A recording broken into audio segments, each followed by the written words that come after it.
Hello dear student, welcome back to my YouTube channel learn with concept by Sanip sir. आज के इस video में हम लोग जो भी पीछे हमने पढ़ी है उसका समझिए कि एक तरीके से रिवाइज करने वाले हैं।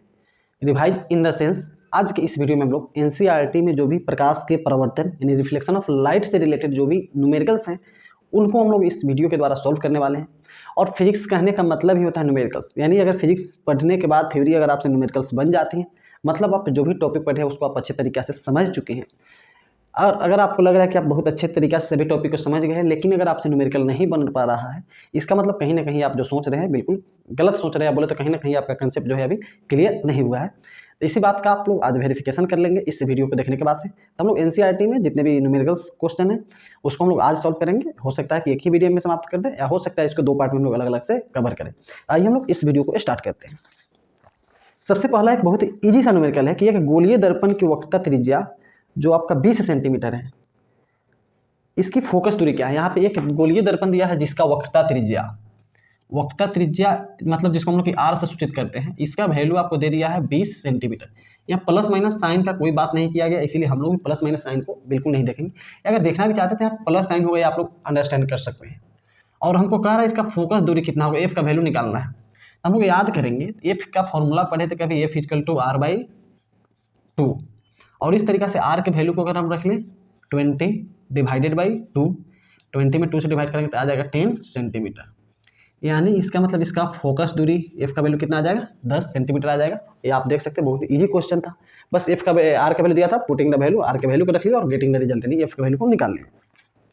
इसी तरीका से हम अगर नेक्स्ट क्वेश्चन का बात करें तो एक क्वेश्चन आपको दिया हुआ है, एक उत्तल दर्पण। यहाँ पे ध्यान रखेंगे कि दर्पण का नाम दे दिया है। सेकेंड क्वेश्चन में यहाँ पे आपको सॉल्व कर देता हूँ। उस उत्तल दर्पण की फोकस दूरी ज्ञात करें जिसकी वक्रता त्रिज्या 32 सेंटीमीटर है।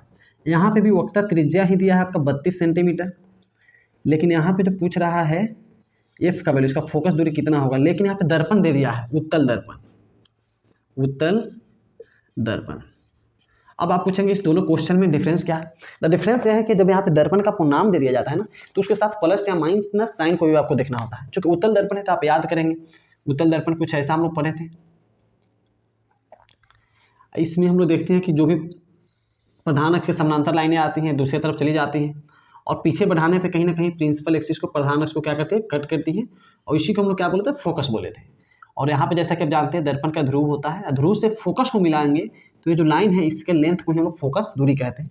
और यहाँ पे कहीं सी होता है जिसको हम वक्रता केंद्र कहते हैं, पी से सी तक हम लोग क्या कहते हैं, तो बात किया जाए तो वक्रता त्रिज्या कहते हैं। तो चिन्ह परिपाटी के अकॉर्डिंग हम लोग क्या देख रहे हैं, पी के जो है राइट हैंड साइड में है और इधर जो भी डिस्टेंस मेजर करते हैं सब प्लस में लेते हैं। यानी आर का वैल्यू 32 तो दिया है, लेकिन उत्तल दर्पण देने का मतलब आपको खुद से समझना है कि ये प्लस 32 सेंटीमीटर है। और एफ का वैल्यू फिर से हम उसी तरीके से निकाल लेंगे, F equal to r/2। R का वैल्यू दे दिया है प्लस 32/2, यानी फाइनली हम सॉल्व करेंगे तो आ जाएगा प्लस 16 सेंटीमीटर है, तो इसको भी हम लोग क्या लिख लेंगे, सेंटीमीटर। और इस तरीके से हम लोग क्या कर सकते हैं, सिंपल अगर आर का वैल्यू दिया है तो एफ के वैल्यू को निकाल सकते हैं। यहाँ पे कभी ऐसा भी क्वेश्चन हो सकता है कि एफ के वैल्यू को दिया हो सकता है आगे हम लोग को मिले, तो वहाँ पे आर का वैल्यू निकालना होगा तो हम लोग क्या करेंगे, यहाँ से हम लोग देखें, यहाँ बात करते हैं हम लोग अभी क्या देखें, एफ इक्वल टू r/2। अगर एफ का वैल्यू दिया रहता आर का वैल्यू निकालना होता तो हम लोग क्रॉस मल्टीप्लिकेशन करेंगे, तो यहाँ से एक रेडीमेड हमको फॉर्मूला क्या मिल जाता है, r is equal to 2f। अब नेक्स्ट हम लोग क्वेश्चन देखते हैं। अब एक क्वेश्चन थोड़ा सा अच्छा है इसीलिए इसको आप लोग क्या करेंगे, ध्यान से देखेंगे। थर्ड नंबर जो क्वेश्चन है जैसा कि आप लोग स्क्रीन पे देख पा रहे होंगे, कोई अवतल दर्पण अपने सामने 10 सेंटीमीटर दूरी पर रखे किसी बिंब का 3 गुना आवर्धित मतलब होता है बड़ा वास्तविक प्रतिबिंब बनाता है। प्रतिबिंब दर्पण से कितनी दूरी पर है ये आपको बताना है। तो देखिए न्यूमेरिकल बनाने का सबसे आसान तरीका, सबसे पहले क्वेश्चन पढ़ेंगे, क्वेश्चन में जो भी वैल्यू दिया है उसको लिख लेंगे, जो आपको फाइंड आउट करना है निकालना है उसको लिख लेंगे, और फिर जो निकालना है जिसका वैल्यू दिया है उसमें रिलेशन खोजेंगे। रिलेशन का उसमें क्या दोनों में से रिलेटेड कोई फॉर्मूला है, उस फॉर्मूला को हम पुट करके क्या कर सकते हैं, आसानी से किसी भी न्यूमेरिकल को सॉल्व कर सकते हैं। तो क्वेश्चन के अकॉर्डिंग क्या है, एक जो अवतल दर्पण है उसके सामने 10 सेंटीमीटर दूरी पे बिंब रखा गया। बिंब मतलब होता है वस्तु, और हम लोग पढ़े तो वस्तु दूरी को यू से सूचित करते हैं, दिया है डिस्टेंस 10 सेंटीमीटर दूरी पर रखा गया है। अब न्यूमेरिकल बनाने से क्या ध्यान रखेंगे, यही मैंने यहाँ पे आ गया, यू का वैल्यू हम पढ़ाए थे, याद होगा आपको, नहीं पढ़े हैं तो जाकर चिन्ह परिपाटी वाले वीडियो को देखिए फिर से, साइन कन्वेंशन क्या होता है। वस्तु का जो दूरी लेते हैं हमेशा ही क्या लेंगे, माइनस में लेंगे, यानी यू इक्वल टू हो जाएगा -10 सेंटीमीटर। कह रहा है कि 10 सेंटीमीटर दूरी पर रखे किसी बिंब का 3 गुना आवर्धित प्रतिबिंब बनता है। यानी m का जो वैल्यू बन है वो 3 गुना बन रहा है, 3 गुना मतलब बड़ा।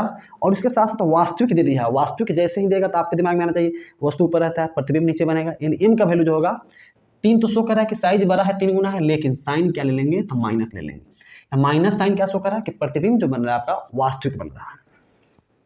अब कह रहा है 3 गुना वर्धित प्रतिबिंब, मतलब प्रतिबिंब दर्पण से कितनी दूरी पे है, यानी v का वैल्यू पूछ रहा है, प्रतिबिंब दूरी कितना है। अब हम लोग जो पढ़े उसके आधार पर देखते हैं, अच्छा m का, u का, v का वैल्यू दिया है तो क्या v का वैल्यू निकाल सकते हैं।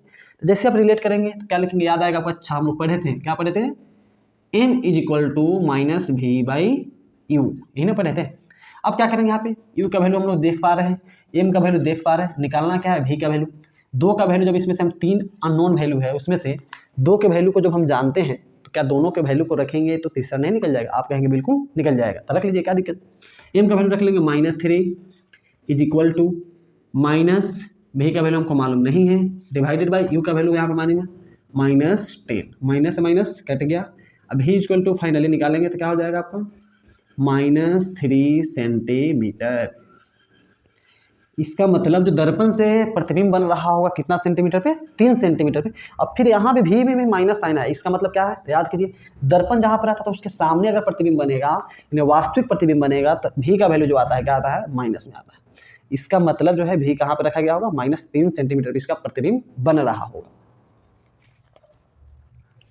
एक मिनट, इसमें क्या कुछ गड़बड़ हो गया क्या, u का वैल्यू -10, ठीक है, v का वैल्यू -v और m का वैल्यू -3, सॉरी यहाँ पे -3 नहीं, 10 में 3 से मल्टीप्लाई कर देंगे, -30 सेंटीमीटर, यानी जो प्रतिबिंब दूरी निकल के आएगा v इक्वल टू 30 सेंटीमीटर, यानी दर्पण के सामने 30 सेंटीमीटर दूरी पे बनेगा, और सामने बन रहा है इसीलिए साइन क्या हो जाएगा, माइनस हो जाएगा।